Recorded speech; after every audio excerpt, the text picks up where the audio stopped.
দেখো আঙ্গ ঘরে যে হালকা পাতলা কাজ কাম এটার লাগে আসলে কাজের বুয়া লাগে না, তুই যদি অনুমতি দাও তাইলে বিয়ে আরেক গে করিয়ে লাই, দনুকে বাকি জমি কাম করবে, এর পরে একজনের উপর আর চাপ পড়তো না। বুয়ার কাজ কি তুই নতুন ভরে দিনই করাইবে? বউ কি আরে পারমিশন দিন নাকি একটু পরে বাঁশ দিব, বুঝিয়েন না তো।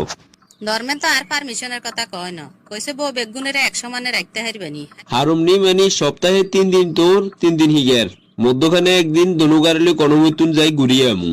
দুই বললে মাসে বাজেট কত দিচ্ছ? দেশের যে পরিস্থিতি চলে লাগছে, বাচ্চা জিগা আজ যে দুনিয়াতে আছে হিগেরও মাথার পিছুরি 78,000 টাকা।